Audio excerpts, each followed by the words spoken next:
I closed a $2,000 client just from Messenger with only a 10-minute call, and the entire closing part happened in 30-minute window. Do you want to know how I did it? Watch this video till the complete end, because I'm going to share with you my three strategies, or the most important three secrets or three things which matter when you want to do this and make a bunch of money, get some ideal clients, and just live the life that everybody is selling you. What's going on, everyone? My name is Tashank, and in this video, as explained, I'm going to share my exact strategies of how I was able to close a $2,000 client from Messenger, and the exact things that kind of brought me to that position of being able to make that happen will be shared in this video. So make sure you watch till the end. And also, now I'm gonna be going to my computer screen or my whiteboard and sharing the screen. First, I'll be sharing the Messenger conversation so that it kind of proves and it's not really a bold claim from there anymore. And then I'm gonna share with you how I was able to make that happen, and what kind of things that you can do to make it happen for yourself as well. So with that said, let's get on my computer screen. Alright, so let's get started with this video. Now, most of you guys are really curious about the proof with like how is it possible that someone can close a $2,000 client from Messenger itself, and that's what I'm gonna begin with. I'm gonna first show you the chat, the proof, and all that stuff. After that, you have to listen to me or at least give me 5 minutes, because the things that I'm going to share with you are going to be a revolutionary thing for your business or your freelancing career, and will kind of take you closer to closing those high ticket clients and getting in front of those people who can afford your services, or can pay you 2 3 even 5,000 or $10,000 for whatever service that you're willing to sell, right? And again, for obvious reason, I'm gonna blur out the names and won't show you the face of the client. I mean, I don't want you guys kind of going and bombarding my clients with questions like, hey, what is happening, what kind of results you got, what kind of things happen, and all that, because it's a privacy concern and I don't want to bother the client with anything like that, right? So let's first get started with the Messenger. Now, as you can see, I kind of texted her, hey Sylvia, talk to you in 5 minutes. Hey, just email asking meeting details. Will do Zoom. Okay, you sending details, link to the Zoom. No response yet, because in the call it was like a 15-minute quick chat kind of call. So she basically told me that these are the things that I'll need, or these are the problems I'm facing, and I kind of gave her a little bit of a solution with like, hey, these are the things that you need to be doing. And after that, she told me that, hey, I'm gonna have a chat with my finance guy, because I already gave her the offer. I already told her that it's $2,000 which comes with these kind of things, and can be done in this particular deadline. So after that, we kind of move in and she kind of asked me questions. I answered the questions one by one.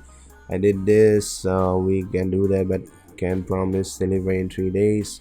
Okay, it's not urgent, we do 50-50, we did this. We're basically talking about delivery time, because one of the main reasons she had, or one of the main problem was, she wanted to launch it as soon as possible, right? This. No PayPal. You're making me scared. Just messing with you. Okay, so I basically sent her the invoice of PayPal, which is like a $2,000 invoice, and then she say I can pay right now. And I send her the invoice, and boom, would love to start selling by end of the weekend. So basically, the second time I sent the invoice, and it got paid instantly, and then we kind of started working on the project. Now this yeah, this is like the PayPal thing, and then we start working on the project. So that was it. We moved to Slack for our conversation. Now, coming back to the point, what kind of things really matter the most, and how you can kind of be in a position to close a client like this, where we did not even talk for more than 30 minutes. It was just like a quick 10-minute call, where she basically told me her situation, and I showed her how is that possible to actually make it happen.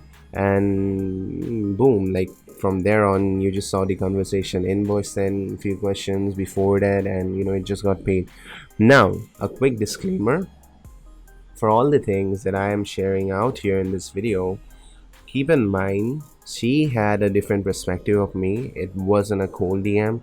It wasn't me sending a DM to a stranger whom I don't know, and the stranger instantly accepting my offer, or willing to do business with me, because that's not reality. Like, nobody on earth is gonna pay you money, not let alone be like $2,000. They won't even pay you like $100, because they don't know, like, and trust you.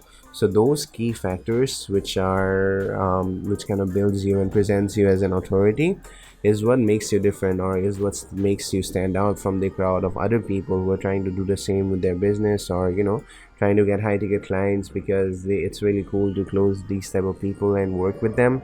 You can guarantee them results, you can have a good offer in place, and at the same time, both of them are happy, you get paid more, and that client also get a good service from you. So that's one thing.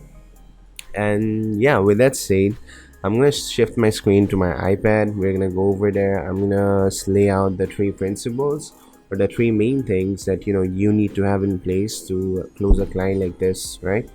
So welcome back, guys. I'm on my iPad screen, and I'm gonna kind of try to illustrate few things.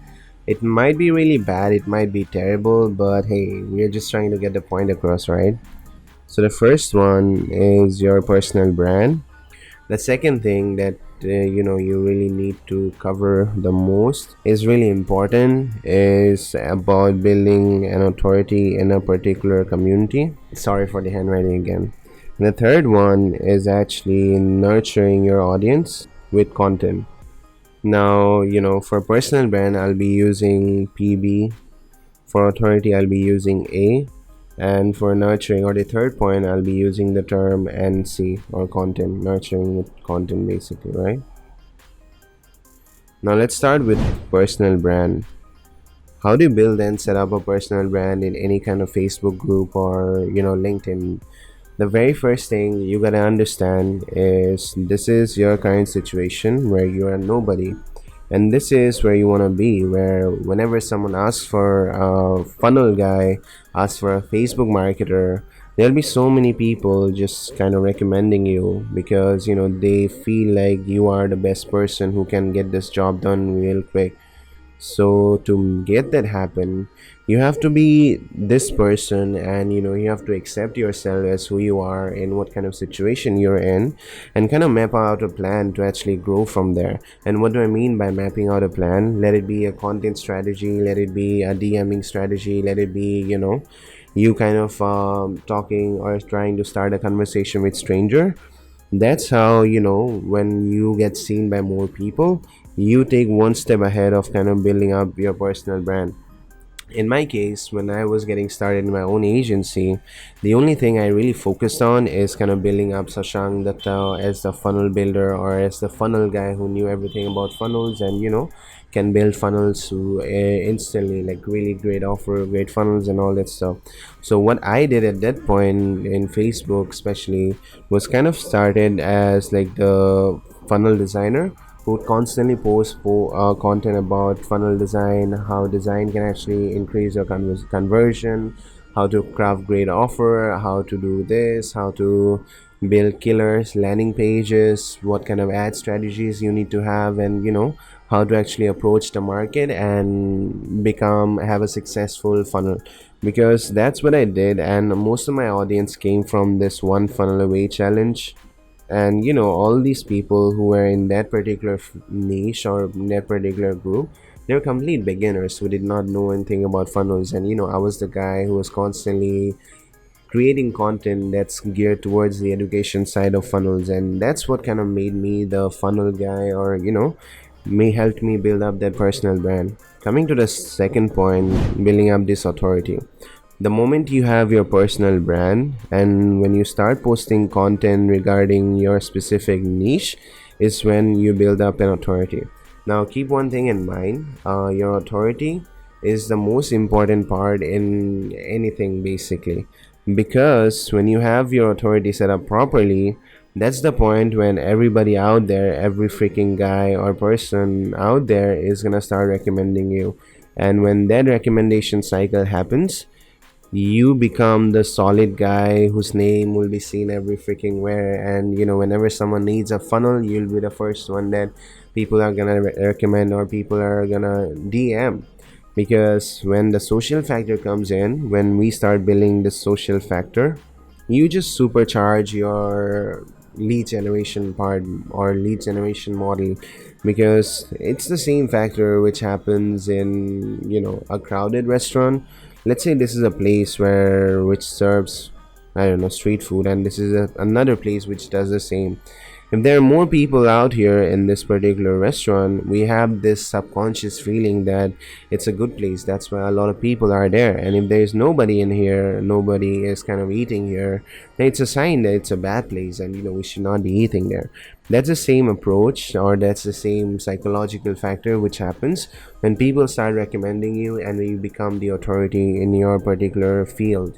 And that's when you supercharge your leads and become a really great guy who can close anybody. Now the third part is your content.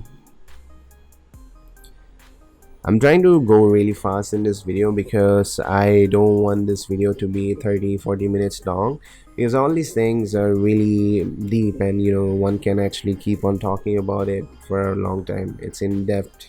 One of the main question you guys might be having is, what kind of content should I post? What content or what kind of things should I post is always related to what you basically do. Let's say you're a content writer. You'll be the guy or a girl who'll be posting content related to content writing, like how you can become a good content writer. Let's say you're a Facebook ads guy. You'll be the person who'll be posting content that's related to Facebook ads.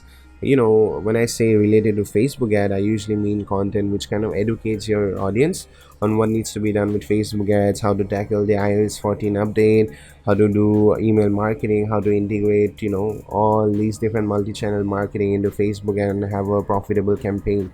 So that's what I mean by posting content that's related to Facebook. Let's say you're a web designer.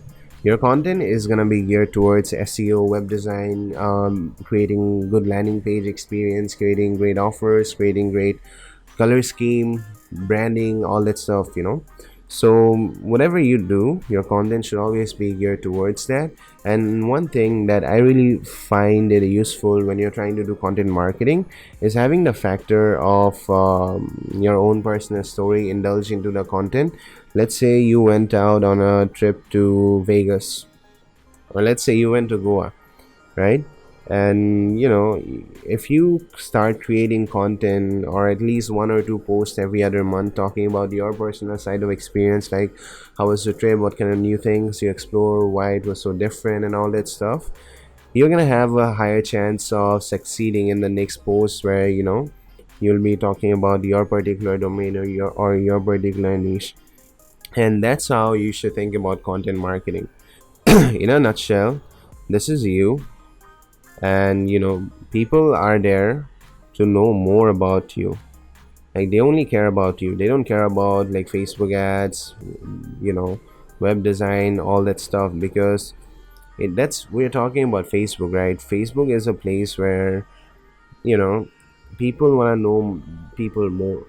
So if you talk more about yourself, and you can indulge these specific domains into it, and you kind of become the person who is good with everybody, who kind of has an opinion, who takes a stand in certain topics, and people kind of resonates with you, that's when your content are gonna go viral. And with one single viral post, you can have at least 10-20 hot leads coming into your DM, and out of those you can easily close 2-3 people for high ticket offers, basically.